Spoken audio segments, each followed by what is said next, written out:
Between this man's inability to manage finances and his love triangle in the making harem going on here, and just the fact that you basically have an ex and a person who's not your girlfriend but totally is your girlfriend, even though you won't admit she's your girlfriend, just what he's managing right now, if he makes it to episode 12 unharmed to the point of he can still walk, by himself anyway, I will be shocked because Truck-kun almost isekai'd one character this week. I wouldn't put it past Truck-kun to try to strike this man at some point, especially with that Amazon Prime delivery that comes within seconds, because goddamn was that an effective order. I think in terms of just the general comedy and the interactions between the central characters, it is a very fun and charming show. It's not without its eye-roll moments, like you just look at some of the shit Shuu does, and you have to wonder how this man has managed to live up to this point, because even his, finance buddies, his kind of, side pieces here, are running out of cash themselves, it feels like. And the number of death glares he gets, I mean, this man is just cruising for a bruising that's probably going to put him in a coma, and he's going to wake up in another world, it feels like.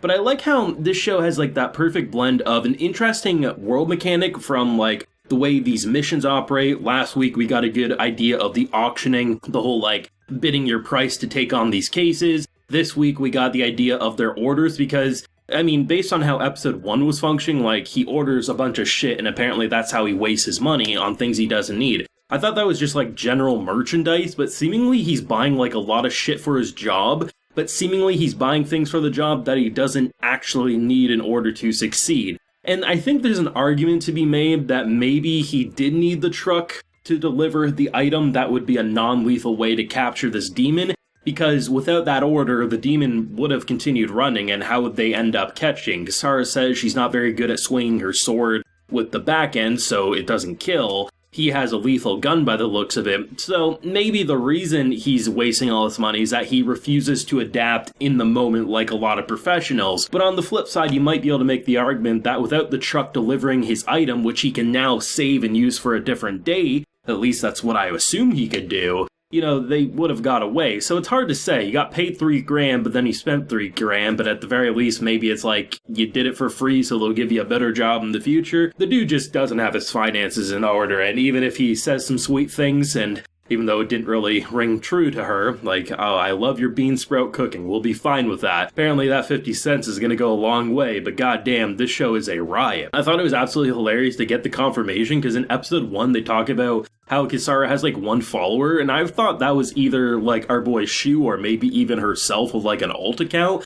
Turns out that Aino is that one follower, and the fact that she took that picture, as soon as the episode kicks off, she has that demonic smirk, gets into bed pretty much half naked, takes the photo, and as this man is groveling and begging for a job, hey, let me be a subcontractor, I just need the money because the job I just did, I'm not going to get paid till next month, which anyone who runs a YouTube channel knows is exactly how YouTube does it. You basically get paid for the prior month midway through the next month. And I thought it was hilarious that he's just such a broke-ass bitch that he's not able to wait for that next paycheck because he literally has no funds. I think these girls are right to get angry at him because he definitely doesn't have his life in order, even if he is skilled at the individual jobs at times. And then to see how she then gets the text message in the middle of about to save his ass and just that death glare. This man, I do not think can survive this love triangle. Not to mention the fact that just natural starvation could take him out. You add in the feistiness of Kisara, who can be a bundle of positive, adorable energy, or demonic, satanic bitch like we saw in the first episode. She can cut your head off if she really thinks you're flirting with another woman, to the fact that you then, on the flip side, have Aino, who might blast you in the face with a gun, and the fact that either one of them could kill him at any possible moment,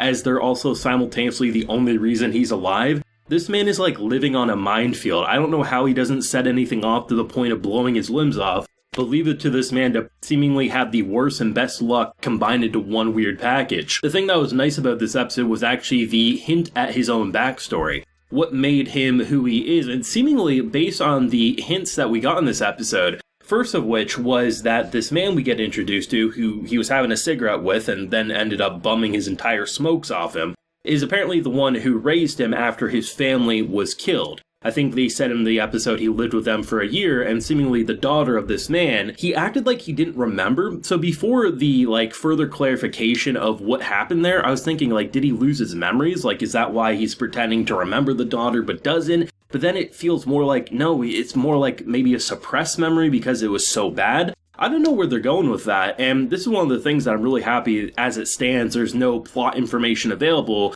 given that, you know, yeah, there's a game coming out, but ultimately the anime is what we have for the story right now, so it's not like it can really get spoiled at this point. But I'm excited to see what they do, because I like those more emotional backstory moments, because for a character like him in the present, you would expect he's a very carefree guy. Doesn't really seem like he has emotional turmoil other than not being able to pay the bills and not be able to, you know, basically do express orders. But the fact of the matter is, there seems to be a pretty deeper connection going on there. And I also like seeing Kisara just kind of like seemingly go to her school and just get more, I mean, probably one of the funniest moments that we've seen out of these 2 episodes is her group of friends basically thinking she's in a domestic abuse situation because she's covering up her arm, you know, the fact that she's working to pay for a deadbeat boyfriend. And then you have this weird dude come in who is the son of the mayor, who apparently seems corrupt as shit. And the fact that in the middle of all that, like, she's just so, like, enthralled by the kinkiness of, like, well, you know, maybe he could be a little feisty, as then they just completely separate themselves from that man as he's trying to be like, I'm gonna be your knight in shining armor. When they're at that, like, dinner thing for the mayor, it looked like she pulled out a container and was going to take a bunch of the food home because obviously they're poor and they can only afford bean sprouts.